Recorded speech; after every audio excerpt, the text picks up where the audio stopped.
आज हमारे साथ हैं मंगलम प्लस मेडिसिटी हॉस्पिटल के नेफ्रोलॉजिस्ट डॉक्टर गौरव खंडेलवाल, जिनसे हम डायलिसिस के बारे में कुछ जानना चाहेंगे जो आमजन के बीच में जो धारणाएं हैं उनके काम आएंगी। तो सर, मेरा पहला क्वेश्चन है, डायलिसिस क्या होता है और कितने प्रकार के होते हैं? नमस्कार सर, मैं doctor Gaurav Khandelwal as a nephrologist Mangalam plus medicity hospital में हूँ। तो आपने जैसा पहला क्वेश्चन पूछा कि भाई डायलिसिस क्या होता है, कितने प्रकार का होता है, तो डायलिसिस एक प्रक्रिया है हमारे शरीर से टॉक्सिन्स को रिमूव करने की। जब किडनी फेलियर हो जाता है किसी व्यक्ति को, तो उसके शरीर में टॉक्सिन्स की मात्रा यदि बहुत ज़्यादा बढ़ जाती है तो उस केस में हमें डायलिसिस करना पड़ता है। और ये डायलिसिस दो तरीके से किया जा सकता है, एक होता है हीमोडायलिसिस और दूसरा होता है पेरिटोनियल डायलिसिस। तो हीमोडायलिसिस में क्या करते हैं कि हम मरीज के ब्लड को निकाल के, उसको एक मेम्ब्रेन होती है जिसको डायलाइजर बोलते हैं, और उस मेम्ब्रेन के पैरेलल में एक दूसरा फ्लूइड चल रहा होता है जिसको डायलाइजेट बोलते हैं। तो उस जो ब्लड को इस प्रक्रिया के थ्रू प्योर करके हम शरीर के अंदर वापस डालते हैं। ये तो हो गया हीमोडायलिसिस। और दूसरा पेरिटोनियल डायलिसिस होता है।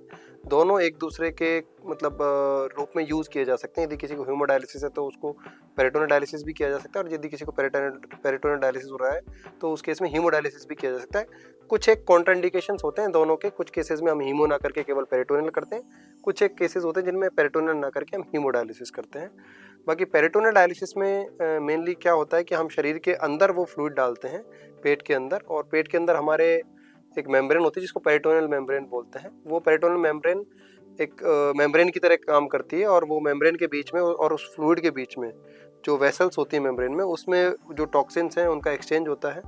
और फिर वो जो फ्लूइड जो होता है उसमें इम्प्योरिटीज़ आ जाती हैं, तो उस फ्लूइड को हम बाहर निकाल देते हैं। इसको पेरिटोनियल डायलिसिस बोलते हैं। मेरा दूसरा प्रश्न ये है कि एक आम धारणा है कि कोई भी व्यक्ति या मरीज अगर एक बार डायलिसिस पे आ जाता है तो उससे निकल नहीं पाता है। इसके बारे में आप क्या कहना चाहेंगे? सर, एक्चुअली ये जो धारणा है लोगों के बीच में, ये बहुत गलत धारणा है, इसमें कोई डाउट नहीं है। और जैसा कि आपने जो ये सवाल पूछा, मेरे से भी बहुत सारे मरीज सवाल पूछते हैं कि सर, एक बार डायलिसिस हमारा हो गया तो क्या पूरी ज़िंदगी डायलिसिस चलेगा?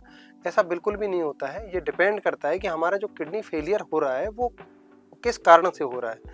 यदि वो कोई कारण टेम्पररी कारण है या परमानेंट कारण है।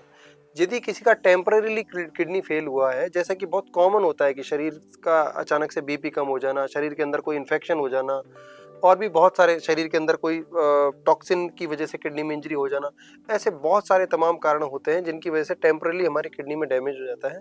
तो ऐसे केसेस में टेम्पररीली डायलिसिस लगती है।